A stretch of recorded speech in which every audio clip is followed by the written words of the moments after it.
자, 이제 정비 사업의 시행 등에 관한 쟁점 설명드리겠습니다. 상당히 이제 양은 많은데, 페이지 수는 많은데, 시험에 출제되는 빈도는 좀 상대적으로 떨어지는 파트가 사업식 인가 등에 관한 주제가 되겠습니다. 전체 그림부터 먼저 확인을 해 주셔야 돼요. 그래서 다시 기본 틀입니다. 그래서 정비사업의 시행자라고 하는 사람, 건설계획 먼저 작성해야 됩니다. 확정짓는 것을 사업시행 인가라고 부릅니다. 300세대 아파트를 짓자, 400세대 아파트를 짓자. 이걸 우리가 사업시행 인가라고 부르게 될 것이고, 그 다음에 이제 공급계획이라고 하는 거, 이걸 관리처분계획의 인가라고 부릅니다. 갑한테 25평짜리 아파트를 주자, 30평짜리 아파트를 주자. 이런 식의 개념을 관리처분계획 인가라고 부르게 됩니다. 그럼 관리처분계획 인가가 떨어지게 되면요, 이때부터 착공의 문제가 발생을 하게 돼요. 그래서 착공이 이루어지게 될 것이고, 그리고 세월을 흘려서 인가된 사업시행 계획에 따라서 공사가 다 됐다라고 하면 이걸 뭐라고 합니다? 준공인가라는 표현을 쓰게 됩니다. 그래서 준공인가가 건설 제대로 했나 확인하는 과정이 준공인가가 될 것이고요. 그리고 나서 이제 인가된 관리처분 계획에 따라서 소유권 이전에 드리겠습니다라고 발표하는 것을 이전의 고시라고 부릅니다. 그러면 모든 관리관계 이전 확정은 언제라고요? 이전의 고시의 다음 날 이렇게 해석을 합니다. 모든 권리관계 이전 확정은 언제라고요? 이전의 고시의 다음 날. 공법이 어려운 이유가 용어 다 알고 있어야 됩니다. 용어가 어려워요. 그래서 도시개발법에서는 실시계획의 인가, 환지계획 인가, 준공검사, 환지처분 공고라는 용어를 썼었고요. 자, 정비법에서는 사업시행 인가, 그리고 관리처분계획 인가, 그 다음에 준공인가, 이전의 고시라는 표현 이렇게 쓰게 됩니다. 그래서 이렇게 뼈대를 잡아야겠고요. 먼저 사업시행 계획서 내용 쭉 나와 있는데요. 이걸 외울 수는 없습니다. 뉘앙스만 가셔야 돼. 아까 우리가 조합 설립 추진위원회에서 할 수 없는 게 사업시행 계획서 작성하고 관리처분계획을 작성한 것은 조합 설립 추진위원회에서는 할 수가 없다. 이렇게 설명을 드린 바가 있습니다. 그래서 사업시행 계획서는요, 건설계획입니다. 단순화시키면 500세대 아파트를 건설하자, 600세대 아파트를 건설하자, 이런 식의 내용을 사업시행계획이라고 얘기를 하게 됩니다. 자, 그래서 일부를 잘라내서 설명을 드리면은 사업시행계획서는요, 토지 이용 계획과 그리고 건축물 배치 계획을 포함한다. 그래서 101동을 어디다 배치하고 102동을 어디다 배치하고, 그 다음에 이제 건축물의 높이, 용적률에 관한 건축계획 이런 식의 표현을 써요. 이건 뭐야? 자, 101동은 몇 층까지 뽑고 102동은 몇 층까지 뽑고 이런 내용. 그 다음에 우리가 주택 단지를 만들어 가려면 정비기반시설 공동이용시설이라고 하는 것도 설치를 해줘야 됩니다. 그래서 뭐라고요? 이 정비기반시설은 종류가 많았었죠. 도로 상하수도, 공동구 이런 거 있었고요. 이에 등해서 정비기반시설 종류 외우셔야 된다고 그랬습니다. 자, 첫 번째 이슈가 됐던 게 뭐가 있었죠? 놀마자. 그래서 놀이터, 마을회관, 공동작업장. 그 다음에 두 번째가 구세화수. 해서 구세수는 화요일, 수요일로 옵니다. 그래서 자, 구판장이라고 하는 거, 세탁장이라고 하는 거, 그 다음에 화장실, 수도라고 하는 거, 그 다음에 타거당, 해서 탁아소, 어린이집, 경로당 이런 것이 바로 공동이용시설. 그래서 뭐 이런 것들, 그 외에도 지금 이제 이런 것들이 집 짓는 계획이 되게 될 것이고요. 그 다음에 이제 폐기물 처리 계획, 뭐 이런 것들도 하나 나와 있을 테고요. 이게 빠져있네. 그 다음에 임시 거주시설을 포함한 주민 이주 대책, 이게 나중에 이슈가 되게 됩니다. 그래서 기존에 살고 있는 사람 다 내보내야 되거든요. 그러려면 임시 거주시설이라고 하는 거, 세입자 주거 및 이주 대책, 그 외에 사업 시행 기간 동안 정비구역 안에 범죄 예방 대책, CCTV 설치 계획 이런 것들도 포함한다. 별의별 게 다 포함돼요. 그래서 외울 수는 없고요. 최소한 아주 오래전에 나왔던 게 분양 이런 내용은 어디에서 관리 처분 계획의 내용이고, 건설에 관한 계획은 뭐가 된다? 사업 시행 계획의 내용이 되게 된다. 이렇게 가는 거예요. 그러다 치고 지금 여러분 교재 165페이지 바로 지문 가서 패턴 날리셔야 돼. 이걸 뒤지게 외워봤자 생활에 보탬이 안 돼요. 안 나오니까. 최소한 8년 동안 안 나왔으니까 쫓아가시면 안 돼. 1번 지문 보니까 끄트머리 포함돼야 된다. 2번 지문 끄트머리 포함될 수 있다. 이런 표현 나와 있죠?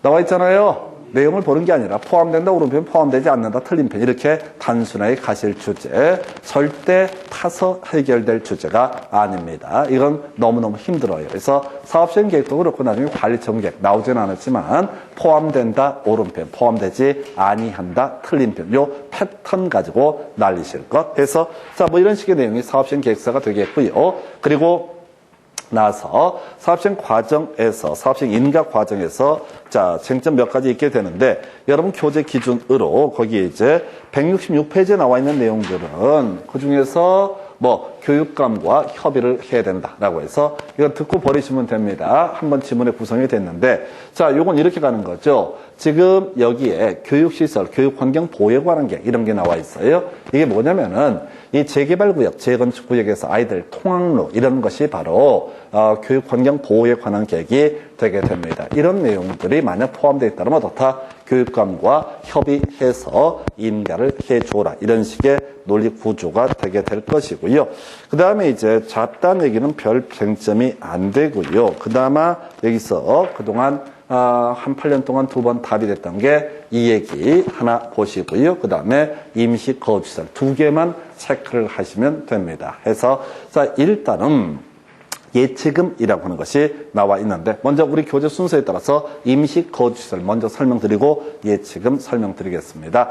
자, 지금 우리 사업시행 계획에는 어떤 게 있었냐면 바로 이런 게 있었죠. 임시거주시설을 포함한 주민 이주 대책이라고 하는 것이 있었습니다. 해서 이 개념을 설명을 드리면 이런 식이에요. 재개발 등을 시행을 함에 있어서 주거환경 개선 사업을 시행함에 있어서 거기에 아까 세입자라든가 이런 사람들 이사를 갈 수 없이 형편이 어려운 사람들이 가끔 있습니다. 예, 그러면 그 사람들 다 쫓아내고 사업 시행할 수는 없거든요. 그래서 그분들이 임시로 거주할 시설 이런 것들 마련을 해줘야 됩니다. 근데 이게 좀 모순이 되는 것이 이 사업 시행 계획서를 작성하는 게 누구냐면 시행자, 좀 더 구체적으로 조합이 작성을 하게 됩니다. 조합이요, 그 세입자 등 어려운, 형편이 어려운 사람들의 어떤 임시 거주시설 등 바로 주민 이주대책을 조합한테 이렇게 하도록 규정하고 있어요. 근데 조합은요, 그 지역 내 산타클로스가 아닙니다. 조합은 산타클로스가 아니에요. 그냥 일반 사인이야. 그런데 니들이 형편 어려운 사람 도와줘라. 이렇게 법에서 강제를 하고 있습니다. 논리적으로 모순이 되는 거죠. 왜? 조합이 왜 형편 어려운 사람을 도와줘야 됩니까? 자기 먹고 살기도 힘든데. 근데 법에서는 일단 어떻다?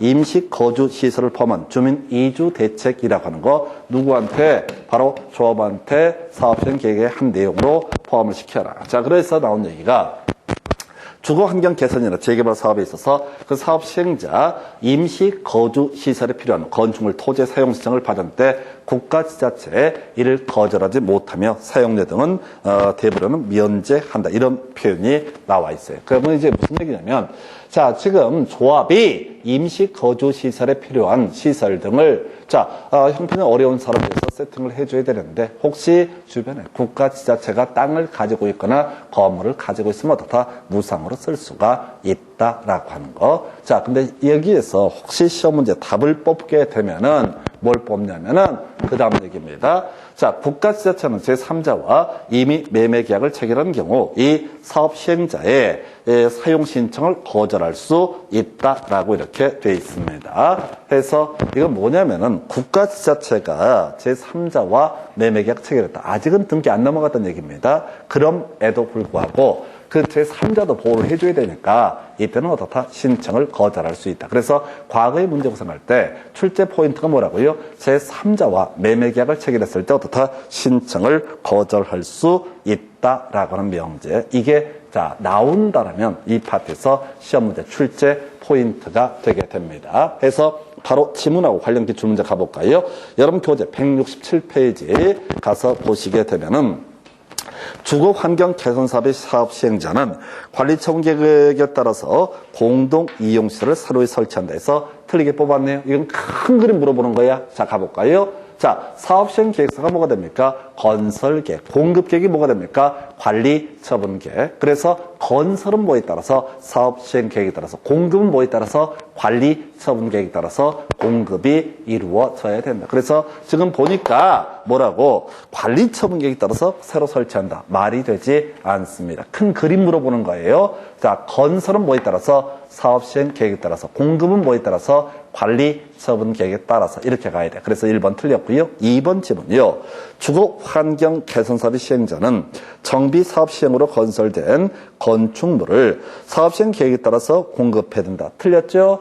건설은 뭐에 따라서 사업 시행 계획에 따라서, 공급은 뭐에 따라서 관리 처분 계획에 따라 두 개를 바꿔치기 하고 있는 거야. 그래서 다시 절차, 사업 시행 계획에 따라서 건설이 이루어지고요. 공급은 뭐에 따라서 관리 처분 계획. 그래서 두 개가 바꿔치기가 되어 있다. 이렇게 보시고요. 3번.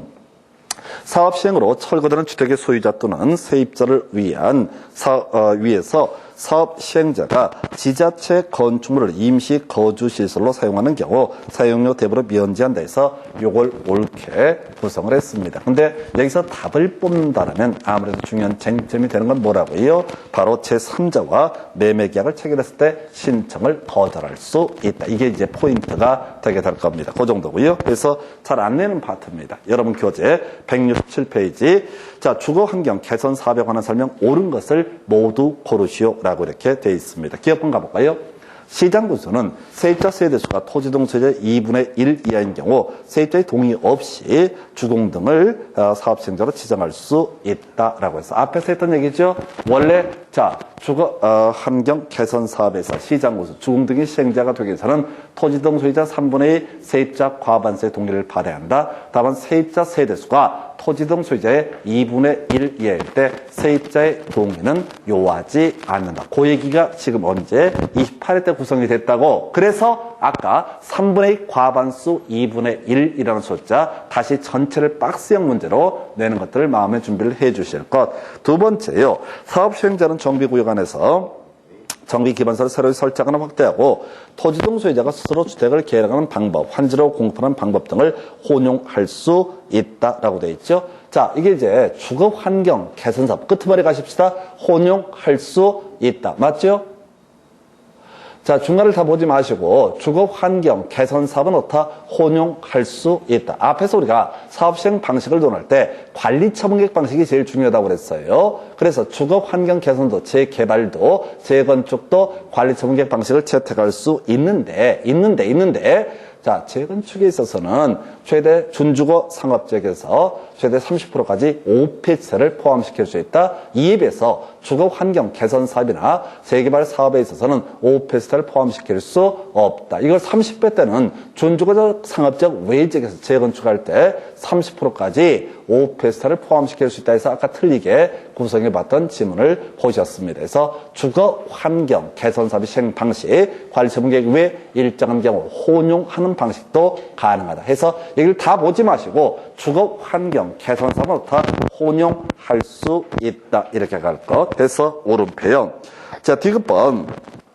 사업 시행자, 사업 시행으로 철거되는 주택의 소유자, 세입자에 대해서 정비구역 내외 소지한 임대주택 등의 시설에 임시로 거주케 하거나 주택자금 융자 알선 등 임시 거주에 상응하는 조치를 해야 된다라고 해서 오른편 이렇게 구성을 하고 있습니다. 답 몇 번이 되겠어요? 5번. 왜 5번이에요? 옳은 걸 모두 고르시오. 기억나세요? 옳은 걸 모두 고르시오 라는 문제 나왔을 때 잘 모르면 5번 찍자고 제가 설명드렸습니다. 패턴 문제예요. 실제는 굳이 바꿔치기 해서 뭔가 함정을 파지 않는다고요. 대충 낸다고요. 그래서 지금 오늘 몇 개 보셨다. 와, 자, 포함한다. 옳은 표현. 없다. 전반적으로 틀린 표현. 아까 겸할 수 없다는 몇 가지가 있긴 하지만 없다는 전반적으로 틀린 표현. 그리고 지금 옳은 것을 모두 고르시오 라는 문제가 구성이 되게 되면 뭐라고요? 바로 5번 꼭 보셔야 된다. 특히 이렇게 처음 나오는 주제에서 출제위원들이 출제하는 기술 중에 하나가 옳은 것을 모두 고르시오 하면 답 5번 바로 치고 가는 이런 문제가 구성이 됩니다. 그 정도고요. 그 다음에 정비사별 특례 중에서 정비사별 예치 요거 하나 설명드릴까요? 시장, 군수 등은 재개발 사업 시행 인가를 하고자 할 때 정비사업 시행자가 지정개발자일 때 100분의 20의 범주에서 시도 조례가 정하는 금액을 예측해 할 수 있다. 예, 그리고 예치금은 청산금이 지급이 완료된 때 반환다. 설명드리겠습니다. 자, 우리 재개발 사업이라고 전제를 하고 있고요. 사업 시행자, 우리 앞에서 홍보할 때 주로 누가 된다? 조합이 시행자다. 근데 토지 등 소유자가 20명 미만일 때는 누구도 시행자가 될 수 있다.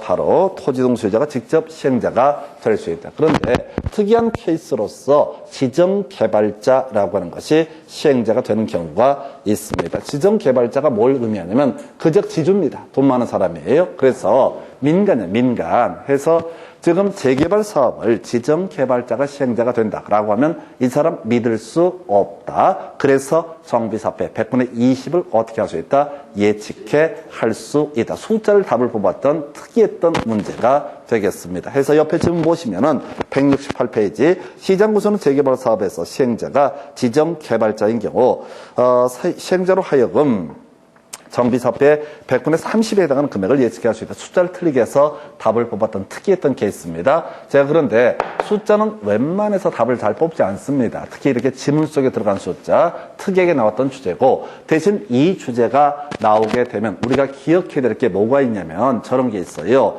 자, 지금 돈을 미리 받는 이유는 어떻다? 믿지 못해서. 인간이 믿음이 가지 않기 때문에 어떻다? 돈을 미리 받게 된다. 그럼 거꾸로 믿을 수 있는 경우 어떻다? 예치하지 않는다. 국토기획법서 두 군데 나왔습니다.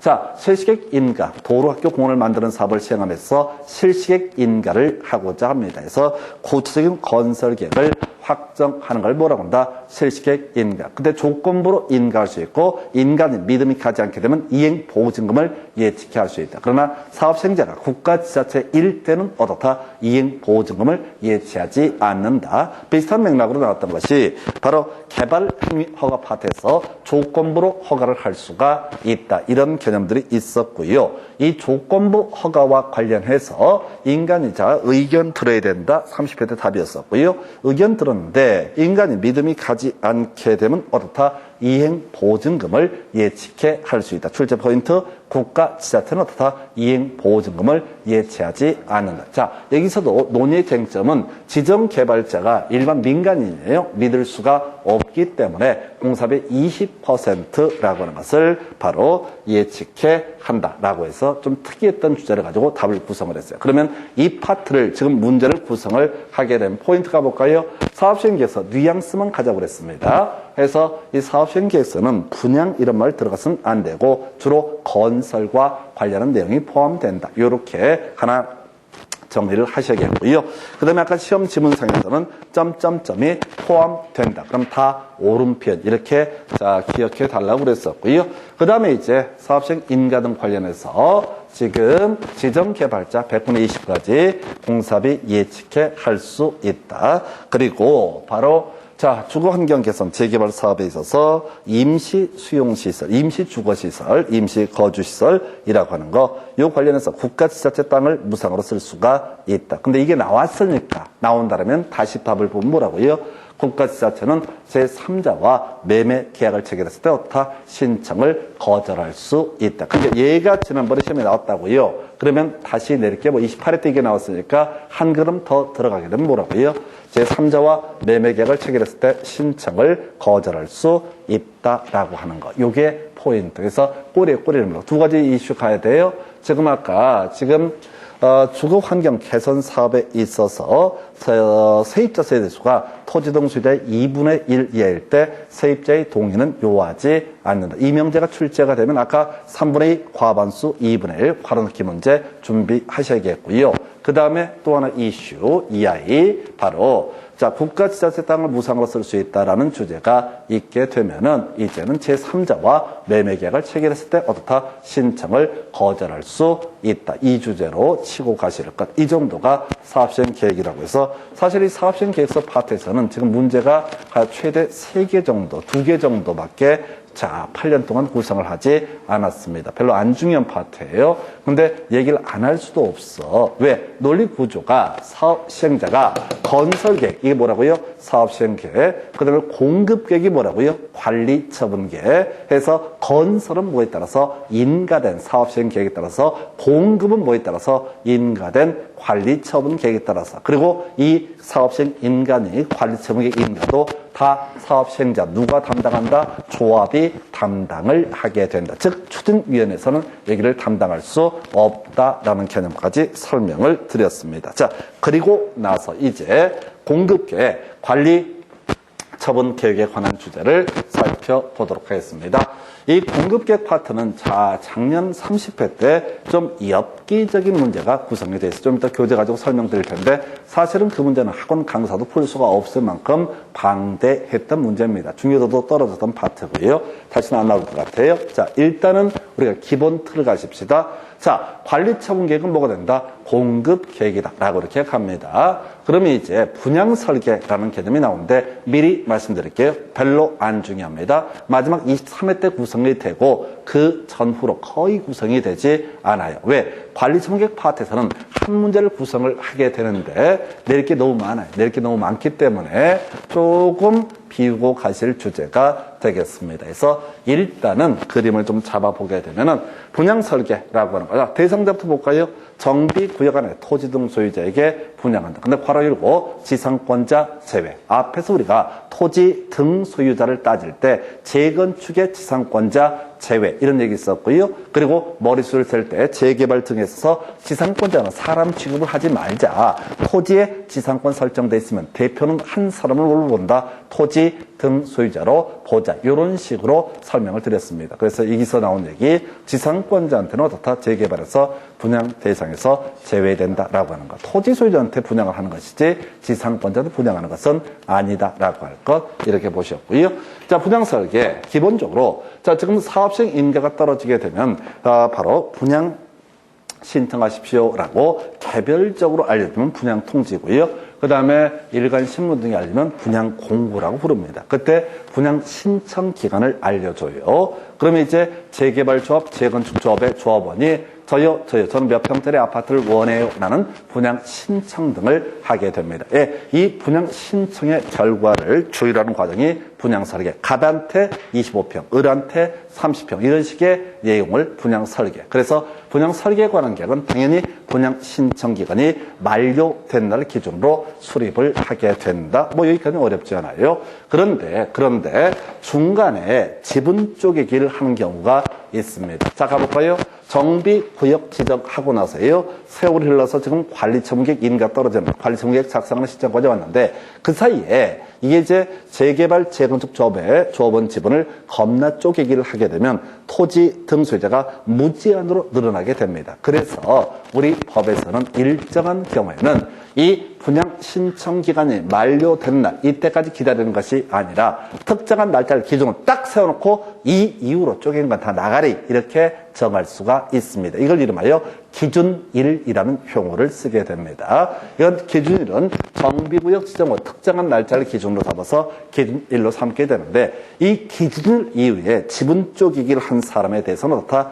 지분권을 인정하지 않는다. 즉 분양 대상에서 제외하게 됩니다. 자, 23회 때 한번 구성이 돼서 너무 어려웠는데요. 이건 지분 쪼개기는 분, 자, 전, 그 다음에 증 이렇게 날려버립니다. 출제될 가능성 낮고요. 분전증이라고 하는 거. 분전증 있는 것들은 어떻다? 이것들은 사람 취급을 하지 않겠다. 다시 먼저 공식부터 외우고 들어가야 돼. 분할이라고 하는 거. 분리소유. 분 나와 있죠? 전환 나와 있죠? 증가증 나와 있죠? 분전증 있게 되면 어떻다? 이때는 분양 대상에서 제외하게 된다. 분양 대상에서 제외하는 사람 뭐라고요? 분전증 걸린 것들 이렇게 말을 만드셔야 돼. 분전증이라고 하는 거 이게 하나하나 지분을 분석을 하게 되면 결국 뭘 의미하는 거냐면 지분 쪼개기 한 사람을 뭐라고 한다? 분전증이라고 부르게 됩니다. 한번 볼까요? 자, 한 필지의 토지가 여러 개 필지로 분할됐다. 지분 쪽 얘기한 거죠. 두 번째,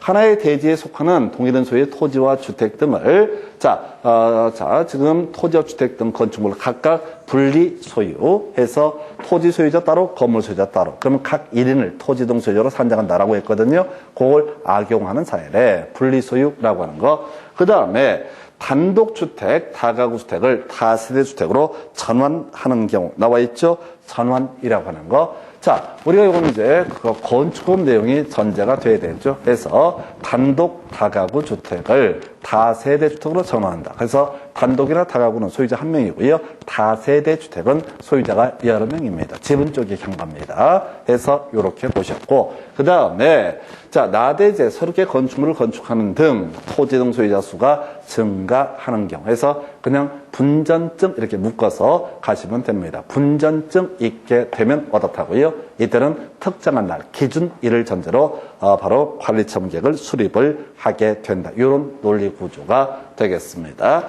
자, 그래서 여기 23회 때 구성되고 한 번도 그거로 출제가 되지 않았어요. 분전증이라고 하는 거 기준일을 전제로 분양 설계에 관한 계획을 수립을 하게 된다. 그 다음에 공급주택 수라는 개념이 있게 됩니다. 자, 이게요, 좀 어려운데 3주택만 정확히 외우시고 나머지 부분은 다 1주택 이렇게 무식하게 가셔야 됩니다. 이게 법조문은 사실 말도 못하게 복잡합니다. 그런데 지금까지 우리 시험 문제에서 이슈가 됐던 것은 어떻게 낸다고요? 결국은 3주택이나 1주택, 딱 한 번 2주택이 나오는데 거의 쫓아가시면 안 돼. 우리는 3주택, 1주택도 못 외워. 너무 복잡해서. 자, 그래서 3주택, 보유한 주택 수만큼, 다시 3주택이 아니라 보유 주택 수만큼이라고 하는 거 요구하고 1주택. 자, 무조건 몇 채? 한 채 이렇게 갈 테고요. 그 다음에 보유 주택 수만큼 요거 하나만 외우시면 됩니다. 근로자, 숙소, 기숙사 용도 개념 설명드릴게요. 자, 어떤 재개발 구역, 재건축 구역에서 기본적으로 한 채만 공급하는 게 원칙입니다. 집을 몇 채를 가지고 있거든 원칙적으로 몇 채, 한 채를 공급하는 게 원칙인데 어떤 분이 주택을 소유하고 있는 목적이 근로자 숙소 용도로 소유하고 있다. 즉 중소기업의 사장님이십니다. 그래서 사원 아파트처럼 집을 10채를 가지고 있다라고 했을 때 나중에 정비사업 한다고 어떻게 한 집에 다 몰아넣을 수는 없거든요. 그래서 근로자 숙소, 기숙사 용도였을 때는 어떻다? 소유한 주택 수만큼 공급할 수 있다. 이렇게 얘기를 하게 됩니다. 해서 요거고요. 잘 모르면 무조건 몇 채? 한 채. 다시 보유 주택 2주택도 있고 3주택도 있는데 쫓아가시면 안 되고 자, 보유 주택 수만큼 간단하니까 근로자 숙소, 기숙사 용도 그리고 나서 또 하나가 뭐라고요? 근로자 숙소 기숙사 용도 이 얘기 있었고 그리고 또 하나가 잘 모르면 무조건 몇 채? 한 채 이렇게 가셔야 돼. 공유하고 있으면 몇 채 준다고요? 한 채를 주게 된다. 아까 토지 등 소유자 산정할 때 공유하면 대표는 한 사람을 뭘로 본다? 토지 등 소유자. 조합원 수 산정할 때도 공유하고 있으면 대표는 한 사람을 뭘로 본다? 조합원. 그러니까 공유하고 있으면 집 몇 채? 한 채만 주게 된다. 이런 논리 구조가 되게 됩니다. 자, 그러면 이제 근로자 숙소, 기숙사 용도라고 하는 거 보유주택 수만큼 공급할 수 있다라고 할 것. 요렇게 그림을 잡게 됩니다. 이게 관리처분계획의 일반적 기준 중에 하나가 될 것이고요. 나머지 간단해요. 자, 뒤만 살짝 보고 버리십니다. 거의 나오지 않아요. 현금으로 청산할 수 있다라고 나와 있죠. 뒤를 먼저 외우신다고 현금으로 청산할 수 있다. 이거 몰라도 살아간다 아무 지장 없어요. 거의 안 나오니까. 현금으로 청산할 수 있다라는 것의 의미는 뭐냐면은 이런 얘기가 되게 됩니다. 자, 기본적으로 지분이 너무 작다. 그러면 어떻게 할 수 있다? 현금으로 청산할 수 있다. 정비구역 지정으로 분할된 토지를 취득했다. 요 지분 쪽이겠거든요. 그러면 분양 신청한다고 해서 무조건 아파트를 주는 것이 아니라 현금으로 청산할 수 있다. 이렇게 가게 됩니다. 자, 그 다음에 이것도 좀 그렇죠. 뒤에 공유 지분을 교부할 수 있다. 이렇게 되어 있죠. 이것도 길어서 다 내지 않습니다. 일부를 잘라서 출제를 해요. 해서 이것도 이제 별 말이 안 되는 게 재해 또는 위생성의 위해를 방지하기 위해서 토지의 규모를 조정할 특별한 필요가 있을 때 기존에 너무 좁은 토지를 좀 넓혀서 보상을 하거나 건축물의 일부와 건축물이 있는 토지의 공유지분을 교부할 수 있다. 이게 뭐냐면 우리 앞에서 이체 환지랑 비슷한 논리 구조야. 근데 말이 안 되는 게 지금 관리처분계획은 어차피 아파트 분양하는 거거든요. 어차피 아파트 분양하는데 또 뭐라고 그냥 쓸데없이 자 공유 지분을 교부할 수 있다. 그래서 지금 우리가 공부하고 있는 관리처분계획 기준이라는 것은 현실과는 아무런 관련 없습니다. 왜? 실질적으로는 시도 조례가 정하는 바에 따라서 관리처분 기준이 다 정해지거든요. 그러니까 이 자체가 아무런 의미를 가질 수가 없습니다. 그래서 법이 현실과는 전혀 무관한 내용이다 보니까 시험을 위한 시험이 되게 되는 거예요. 그래서 오해를 하시면 안 되는 게 그렇게 생각을 해 주셔야 돼. 지금 우리가 공법이라고 하는 것을 통해서 공부하는 것들은 실질적으로 아무런 의미가 없습니다. 어차피 공급, 좀 이따 이제 더 엽기적인 질문 보시게 되거든요. 이거 나와 있잖아요. 재건축에 있어서는 조합이 조합원 전원의 동의를 받게 되면 이 관리처분 기준을 따로 정했을 때 그에 따른다라고 되어 있죠. 그러니까 재건축은 앞에 했던 얘기랑 아무 관련 없는 거야. 실질적으로 지들이 필요하면 어떻게 할 수 있다? 지들 마음대로 정할 수가 있다. 그러니까 이게 말 그대로 거의 시험에 안 나오는 파트가 되게 되는 것이고 이걸 외운다 한들 실제 정비사건은 더더군다나 아무런 관련이 없다라고 봅니다. 자, 그 정도 보시고요. 자, 관리처분계획 내용, 총회 개최 1개월 전까지 통지. 이거 한 번도 안 나왔어요. 가축 그냥 외우시고 버립니다. 가축이라고 하는 거. 이 문제는 이제 제가 찍어서 보고 가르쳐 드리는 겁니다. 그동안 시험에 한 번도 나오지 않았지만 가축이라고 해서 가격과 추산액이라고 하는 것 나와 있죠? 예, 총회 개최 1개월 전까지 조합원에게 문서로서 통지해야 되는 사항 가축이라고 하는 거. 자, 개념 간단하게 설명을 드릴게요. 요거 아직 한 번도 구성이 안 됐는데 이렇습니다. 지금 우리 앞에서 관리처분이라고 하는 것이 인가가 떨어지게 되면 어떤 문제가 터지게 되냐면 이런 논리 구조가 되는 거예요. 관리처분 인가가 떨어지게 되면은 이때부터 분담금이 확정이 되게 됩니다. 그래서요 소송을 할 수 있습니다. 조합원이요 시비를 걸어요. 나의 재산권이 많이 침해가 됐다. 그래서 나는 이런 관리처분계획 인정하지 못하겠다라는 식으로 소송을 걸어. 그리고 원래 스토리는 관리처분계획 인가가 떨어지게 되면은 그때부터 뭐 하는 거라고요? 그때부터 하는 게 뭐냐면은 자, 착공을 해야 됩니다. 좀 이따 설명드리겠지만 착공을 해야 되는데 대부분의 재건축, 재개발 조합에서는 관리처분계획 인가가 떨어지면 거의 7, 80%가 다들 뭐 한다고요? 소송부터 시작을 하게 됩니다. 조합원 중에서 손해를 입었다고 생각한 사람이 있다는 거죠. 그래서 이게 왜 이런 문제가 터지느냐.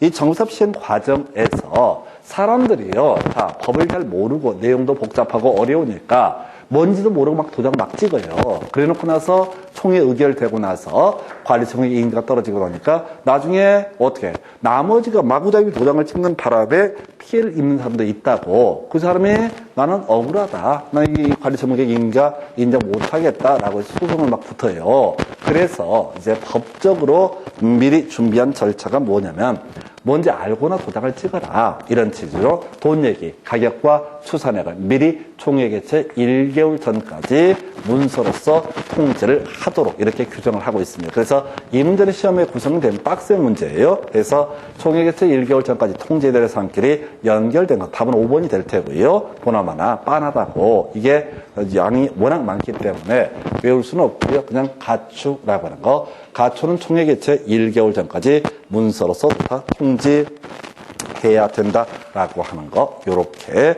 설명을 드립니다. 그래서 자 그다음에 이제 관리처분 인가 고시까지 가볼까요? 자 이게 28회 때 이제 구성이 됐던 사안인데 자 관리처분계획 인가를 받았습니다. 그러면 이제 이 인가받은 관리처분계획을 변경할 때 원칙적으로 인가를 받아야 됩니다. 28회 때가 구성이 됐던 문제인데요. 자, 인가받은 관리처분계획 중에서 변경하고자 할 때 사안이 경미하면 어떻다?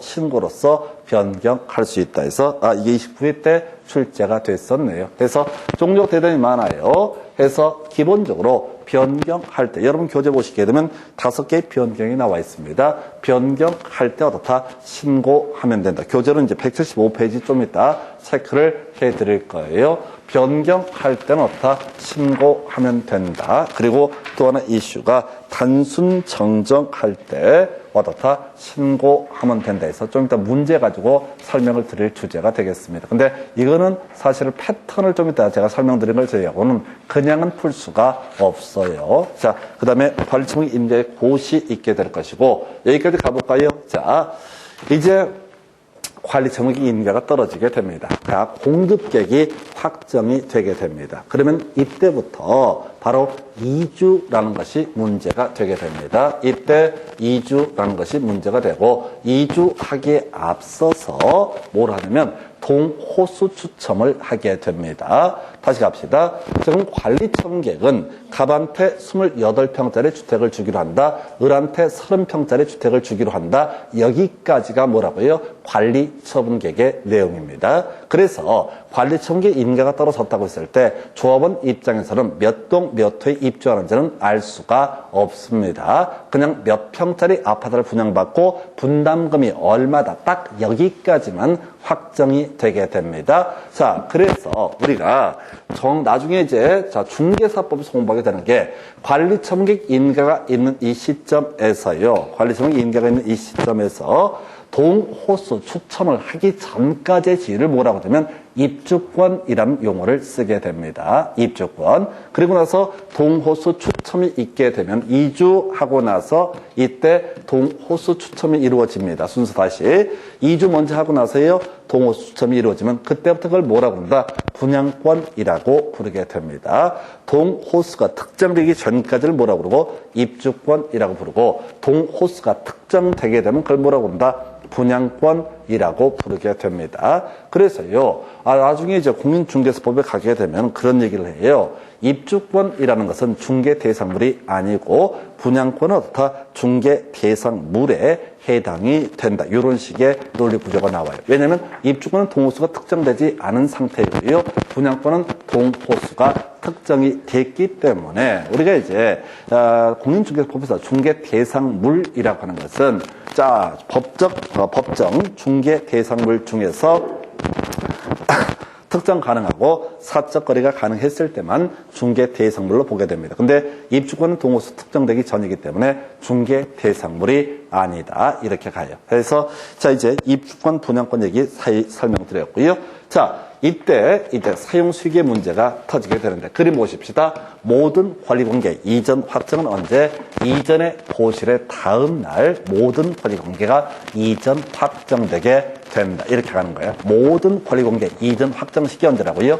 이전의 고실의 다음 날 이전 확정되게 된다. 이게 기본 구조입니다. 다시요. 모든 권리관계 이전 확정은 언제? 이전의 고실의 다음 날이 돼야지 확정이 되게 됩니다. 내가 예를 들어서 25평짜리 아파트를 분양을 받기로 약정이 되어 있는 상태입니다. 그럼 실제 25평짜리 아파트를 분양받는 시기는 언제라고요? 이전의 고실의 다음 날. 달리 표현하면 이전의 고실일까지는 권리관계 변동이 발생하지 않는다. 이렇게 갑니다. 이전의 고시일까지는 어떻다고요? 권리관계 변동이 발생하지 않는다. 그러면 이전의 고시일까지는 기존의 권리관계가 그대로 유지가 되게 된다. 이렇게 해석을 하는 거예요. 그럼 문제가 큰일 나게 됩니다. 자, 가볼까요? 내가 지금 예를 들어서 지금 관리청객인가 받기 전에 토지가 만약에 50평 지분을 가지고 있었다. 그러면 나의 권리는 이전의 고시1까지는 문제라고요. 50평 지분에 미치게 될 것이고 이전의 고시의 다음날이 되면 아파트로 옮겨가게 됩니다. 자, 근데 말이죠. 우리가 소유권이라는 것은 물권이라고 민법에서 공부를 하십니다. 그래서 배타적으로 사용, 수익하고 처분할 수 있다. 이렇게 해석을 해요. 그러면 이 사람의 소유권을 그대로 인정을 하게 되면 어떤 문제가 터지느냐라고 했을 때, 자, 이 사람이요. 자, 관리청의 인가가 떨어졌습니다. 그런데 이 조합원, 이 사람이 어떻게 얘기하면, 자, 그냥 이유는 없는데, 야, 내 땅 밟지 마. 이렇게 나와버리면 정비사업을 추진을 할 수가 없습니다. 그래서 우리 법에서는 원칙적으로 다 사용 수익이 금지가 되게 된다. 이런 명제를 만들어내게 됩니다. 왜? 기존의 소유권 지분을 그대로 인정을 해버리면 소유자 중에 또라이 한 명만 나오더라도 다 정비사업이 추진이 안 되기 때문에 원칙적으로 다 사용 수익이 금지가 된다. 물론 시험용으로는 사업 시행자의 허가를 받으면 어떻다? 사업 시행자의 동의를 받으면은 그때는 사용 수익을 할 수가 있다. 이런 식으로 가는 거예요. 그래서 시험과는 별 관련이 없고요. 출제 이슈, 철거라고 하는 거 가겠습니다. 자, 일단은 외울 때는 이렇게 해야 돼. 동의, 허가 있으면 어떻다? 철거할 수 있다. 외울 게 뭐라고요? 동의, 허가 있으면 어떻다? 철거할 수 있다. 다시 외울게. 동의, 허가 있으면 어떻다? 철거할 수 있다. 일단 외우고 들어가셔야 돼. 동의, 그 다음에 허가 있으면 어떻다? 철거할 수 있다. 개념 설명드리겠습니다. 원래요, 관리청기 인가가 떨어지고 나서 사람들이 이주를 하게 됩니다. 그 다음에 동호수 추첨한다고 그랬어요. 자, 그러면은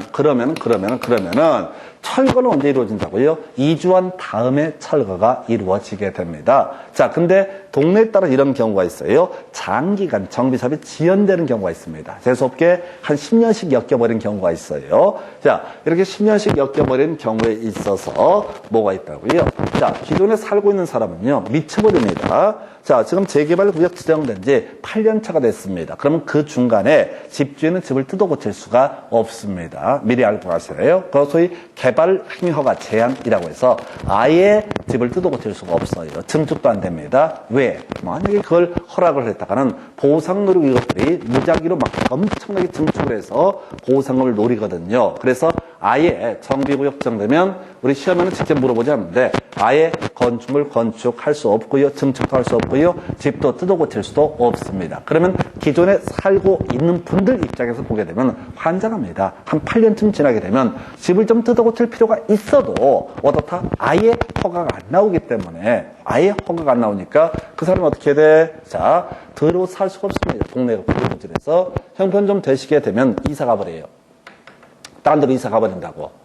알아서 재개발 되든 말든 간에 나중에 재개발 되면 이제 분양권을 받든 말든 그때 가서 볼 일이고 먹고 살만 하니까 지금 딴 데 갈 능력 되니까 이사를 가버린다고. 이사를 가버리면 더 개판됩니다. 이게 우범지대가 되는 거야. 온 동네 그 동네 불량 청소년 이런 애들 가서 거기서 파티도 하고 등등등. 그러면 더더욱 문제가 커져. 아니 동네 양아치들이 막 설치고 이렇게 되니까 위험하고 등등등. 그래서 원래는 관리청객 인가가 있은 다음에 뭘 한다고요? 철거한다고. 근데 그 전이라도 어떻다? 동의, 허가 받으면 어떻다? 철거할 수 있다라는 거. 이건 의미상 관리청객 인가 전이라도 동의, 허가 있으면 어떻다? 철거할 수 있다. 외우셔야 돼. 텍스트를 읽으시면 안 돼. 자, 기본적으로 철거는 관리청객 인가가 있으면 다음에 한 게 철거라고요. 근데 동의, 허가 있으면 어떻다? 미리 철거할 수 있다. 법에서는 미리란 말을 안 써. 그래도 의미상 관리청객 인가 전에 미리 어떻게 할 수 있다? 철거할 수 있다. 동의, 허가 있으면 어떻다? 철거할 수 있다. 이게 출제 포인트. 자, 과정 버려버리고 동의, 허가 있으면 어떻다? 철거할 수 있다. 그 다음에 이제 나중에 공급은 뭐에 따라서 인가된 관리 처분 계획에 따라서 공급한다. 앞에서 우리 지금 구성할 때 건설은 뭐에 따라서 사업 시행 계획에 따라서 공급은 뭐에 따라서 관리 처분 계획에 따라서 이렇게 해석을 하게 됩니다. 이 정도가 관리 처분 계획 인가. 자, 가볼까요? 지금 다시 건설 계획 이걸 뭐라고 본다? 사업 시행 인가. 공급 계획을 뭐라고 본다? 관리 처분 계획 인가라고 부르게 됩니다. 자, 그래서 공급 계획이 확정이 됐습니다. 그러면 이제 이때부터 이주하고 일반적으로 철거가 이루어지고 자, 건축이 이루어지게 됩니다. 세월이 흘러서 다 완성이 됐습니다. 인가된 사업 시행 계획에 따라서 공사가 제대로 됐다라고 했을 때 이때 준공 인가라는 과정을 거치게 됩니다. 내용 다르게 없어요. 그래서 준공 인가라는 거 시장군수가 아닌 사업시행자는요, 준공인가를 받고자 할 때 시장군수에게 준공인가 신청서를 제출해야 됩니다. 그럼 이제 해석하면 준공인가가 있으면 어떻게 할 수 있다? 사용할 수 있다. 권리는 언제? 이전의 고실의 다음날 옮겨가겠지만 미리 사용하는 거 준공인가 있으면 어떻다? 사용할 수 있다. 이렇게 가는 거예요. 그런데 우리 도시개발법 할 때 출제 이슈가 됐던 게 있었죠. 준공검사가 있으면 어떻게 할 수 있다? 사용할 수 있다. 근데 준공검사 전이라도 허가를 받으면 어떻게 할 수 있다? 사용할 수 있다. 근데 그거에 또 예외로서 채비지 부분은 허가 없이도 준공 전에 어떻다? 사용할 수 있다. 그래서 우리가 기억을 해야 했던 것은 사업시행자 준공 전에 허가 없이도 채비지를 사용할 수 있다. 이 명제 기억해 했었고요. 그랑 대응해서 29회 때 나왔던 질문인데, 자, 우리가 사용 허가를 함에 있어서 원래는 주택단지 단지 전체를 대상으로 허가를 하는 게 일반적인 모습인데 동별 세대별로 어떻다?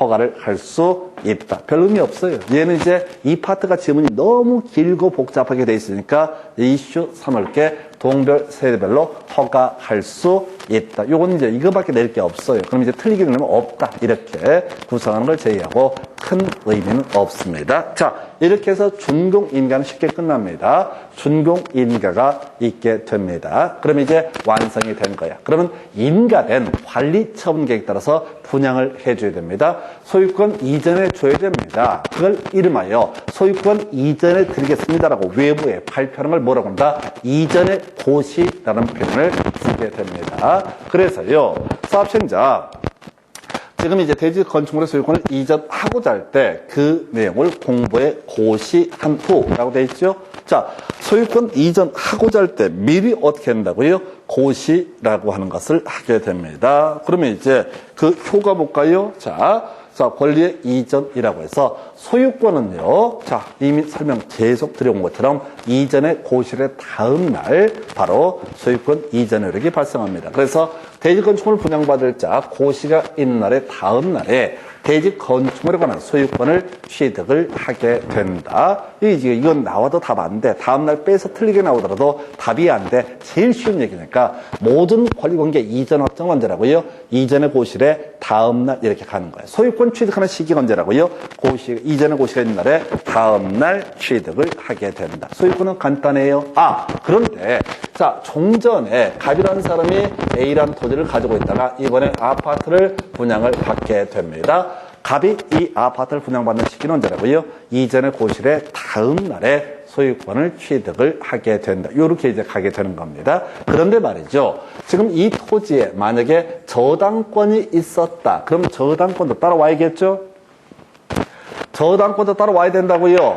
저당권 혼자 남겨놓으면 얼마나 외롭겠어. 어차피 경매 청구도 못하는데 저당권도 다 따라와야 돼요. 혹시 종전 토지에 지상권이 있으면 다 따라와야 됩니다. 혹시 종전 토지에 소유권 외에 권리가 있으면 뭐든 다 따라와야 된다. 이게 바로 이걸 줄여서 뭐라고 해요? 설정된 것으로 본다라고 하는 거. 외울 게 뭐라고요?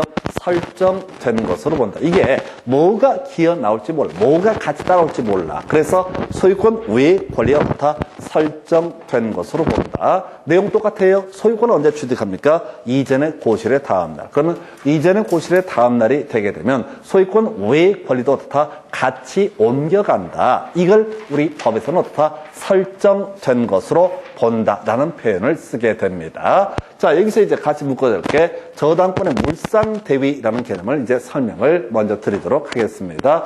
저당권의 물상대위라는 것. 자, 원래 저당권의 물상대위는 민법 공부하실 때 저당권이 소멸하게 되는 이유 중에 하나가 공용징수, 수용당하게 되면 어떻다? 저당권은 소멸하게 됩니다. 목적물이 멸실되게 되면 어떻다? 저당권은 소멸하게 됩니다. 목적물이 멸실이나 공용징수가 있으면 저당권 소멸하는데요. 문제는 저당권 설정했던 돈 채무자가 받게 될 금전, 예를 들어서 화재보험금 청구권이라든가 또는 수용보상금 청구권이라고 하는 것에 대해서 저당권을 집행하는 것을 저당권의 물상대위라고 부르게 됩니다. 뭔 소리냐면 지금 가십시다. 이 갑소의 토지가 1억 정도 가치가 있었고 저당권이 예를 들어서 5천만 원 설정을 했다 하십시다. 그런데 이 아파트가 3천만 원 가치밖에 없다. 그러면 저당권이 일단 어떻다? 설정된 것으로 본다. 이렇게 가야 되죠.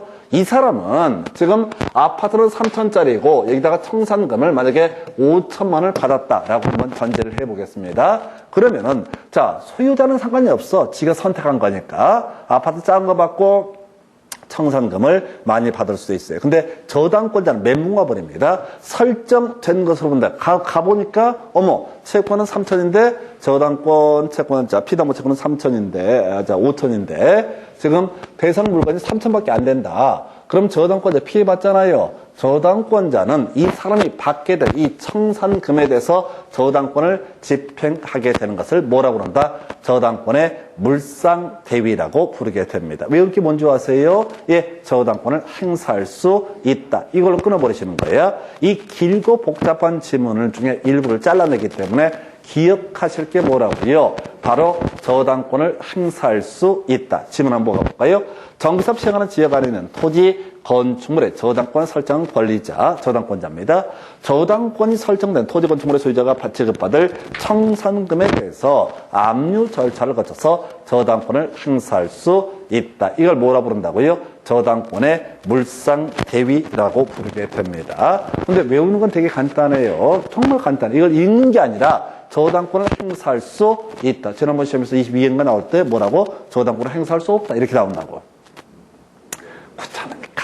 이걸 다 쓰자니 뭐 어쩌고저쩌고 복잡하니까 저당권을 행사할 수 있다를 저당권을 행사할 수 없다. 이딴 식으로. 근데 지문이 너무 길기 때문에 수험생이 읽다 보면 미쳐버립니다. 읽다 보면 시험장 가서 의미 새기다 보면 작살 나게 돼요. 그래서 다시 갑시다. 이전에 고시가 있으면 이전에 고시가 있는 날의 다음 날에 모든 권리관계가 이전 확정된다. 그래서 소유권 취득하는 시기 언제입니까? 이전의 고시의 다음 날. 소유권 외의 권리도 같이 따라가야 돼. 이걸 뭐라고 부른다? 설정된 것으로 본다. 외울 게 뭐라고요? 설정된 것으로 본다. 그러니까 얘는 설정 안 된 것으로 본다. 이렇게는 안 내. 보통 옳은 것을 고르셔야 할 때 설정된 것으로 본다. 이렇게 구성을 할 테고, 그리고 틀린 걸 고르셔야 할 때는 이 저당권의 물상대위를 가지고 저당권을 행사할 수 없다. 이런 식으로 트릭을 쓰게 됩니다. 그래서 일단 기본 권리, 자 기본 구조 보시게 되면 이렇게 가십시다. 자, 이전에 고시가 있으면 이전에 고시가 있는 날에 다음 날에 모든 권리관계가 이전 확정됩니다. 소유권을 가지고 보게 되면 이전에 고시의 다음 날 그 소유권을 취득한다. 소유권 외의 권리라고 하는 건 뭐라고요? 설정된 것으로 본다. 그리고 나서 같이 저당권 설정자가 청산금을 더 많이 받는다. 그러면 저당권자가 피해를 받을 수 있거든요. 그러면 압류 절차를 거쳐서 저당권을 행사할 수 있다라고 하는, 이게 이제 세트로 한 주제가 되겠고, 29에 들었던 거 정비구역 해제라고 해서 관리 청객을 수립하는 방식으로 정비사업을 시행함에 있어서 이전에 고시가 있는 날에 다음 날에 정비구역은 해제가 된 것으로 본다. 가볼까요? 자, 관리청객 방식은 마지막이 뭐라고요? 이전에 고시라는 것이 되겠죠. 그러면 이제 이전에 고시가 있다는 얘기는 다 정리됐다는 얘기는 사실은 다 정리됐을 때 이전에 고시를 합니다. 그러면 더 이상 정비사업을 할 것이 아니기 때문에 바로 정비구역은 해제가 된 것으로 본다. 이건 너무나 간단한 얘기야. 그러면 시험 문제 답이 됐던 거, 이전에 고시에 따른 정비구역 해제 의제라고 하는 것은 조합의 존속에 영향을 주지 아니한다. 이것도 좀 개념상 어려울 수 있는데요. 자, 조합은요, 지금 이전에 고시를 했다고 해서 끝나는 게 아닙니다. 왜? 잘못 고시하는 경우가 있을 수 있거든. 그러면 일단 토지 등 소유자, 조합원 입장에서는 조합을 상대로 소송 등을 제기를 해야 됩니다. 그런데 정비구역 해제가 된다고 해서 조합이 자동으로 해산이 되어버리게 되면 소송의 상대방이 사라지게 됩니다. 그래서 이 챕터에서는 뭐라고요? 조합의 존속에 영향을 주지 아니한다. 이게 29회 된 거 답이 됐던 주제가 되겠습니다. 그래서 거의 다 끝났습니다. 예, 이렇게 보셨고요. 마지막 주제. 자, 청산금의 결정. 자, 논리 구조는 이렇습니다. 이전에 고시가 있게 되면 뭐라고요? 새로운 권리가 부여가 되고 그 권리가 소멸하게 될 것이다. 그러면 이제 이전의 고시를 다음 날이 되면 많이 받은 사람도 있고 적게 받은 사람도 있다라고 했을 때 과부족분을 금전으로 해결해 주는 걸 뭐라고 한다? 청산이라고 부르게 됩니다. 다시요. 이전의 고시가 있어야지 뭐라고요? 받을 게, 어떤 사람이 많이 받거나 적게 받거나 받는 게 특정이 되게 됩니다. 그럼 많이 받은 사람한테는 돈 토해내라고 해야 돼. 이게 청산. 또 적게 받은 사람은 돈을 조합이 줘야 돼. 이걸 뭐라고 한다? 청산이라고 부르게 됩니다. 그래서 먼저 이것부터 가볼까요? 분할징수 얘기는 좀 이따 설명드리겠고. 청산금을 지급받을 권리, 이를 징수할 권리는 이전의 고시에 다음 날부터 5년간 행사하지 않으면 시효로 소멸한다 해서 포인트, 청산금을 받을 권리라는 거 언제 발생합니까? 이전의 고시에 다음 날 발생합니다. 청산금을 지급할 의무도 언제? 이전의 고시에 다음 날 발생하게 됩니다. 그래서 어떻다고요? 자, 우리 공법상 채권의 소멸시는 제가 5년이라고 그랬습니다. 도시개발법에서 도시개발채권만 원금 5년, 이자 2년 특이했던 개념이고 다 공법상 채권의 소멸시는 기본적으로 몇 년? 5년. 근데 지난번 시험에서 이전의 고시를 다음 날 빼가지고 이전의 고시 1부터 5년간 행사하지 않게 되면 시효로 소멸한다 해서 틀리게 뽑아서 아주 어려웠어요. 숫자는 맞게 해주고 다음 날을 빼서 틀리게 했던 거. 다시 갑니다.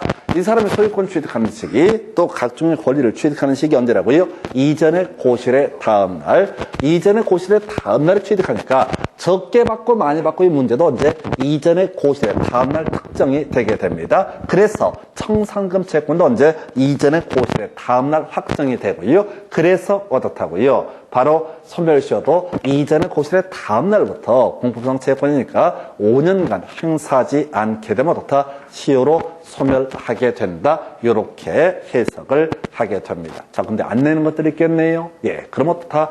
시장, 군수 등에게 징수를 위탁할 수 있다라고 하는 거. 자, 수수료 몇 프로입니까? 4%. 자, 우리 도시개발법에서도 조합원이 돈을 내지 않게 되면 부가금 연체료 등을 내지 않게 되면 조합에서는 조합원에게 부가징수, 시장군수에게, 시군구청장에게 이 부가징수를 위탁할 수 있다. 수수료 4%.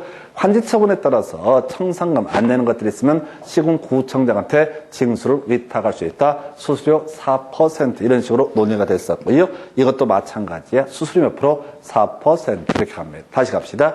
자, 이전에 고시가 있으면 이전에 고시가 있는 날에 다음 날에 어떻다?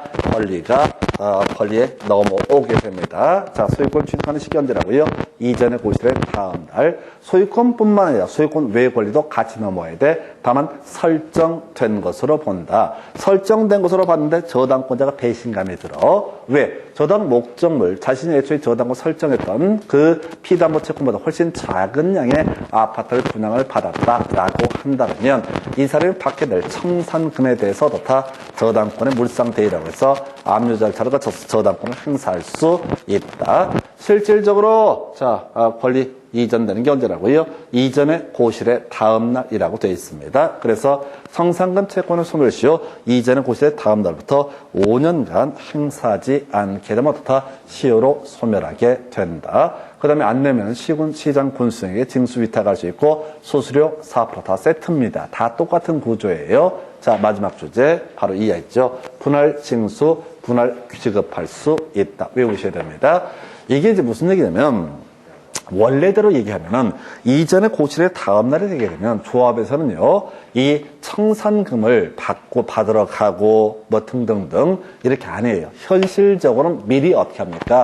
자, 청산금 징수 교부가 다 된 상태에서 이전에 고시를 합니다. 실무적인 문제예요. 그래서 우리가 지금까지 설명드린 건 일반적인 논의였었고 현실적으로는 미리 어떻다? 분할 징수, 분할 교부할 수 있다. 그래서 어떤 경우? 몰라요. 그냥 우리가 기억할 건 이전에 고시 1까지 어떻게 할 수 있다? 분할 징수, 분할 교부할 수 있다. 그래서 실질적으로는 이전에 고시가 있으면 청산금 줄 거 주고 받을 거 다 받아낸 상태입니다.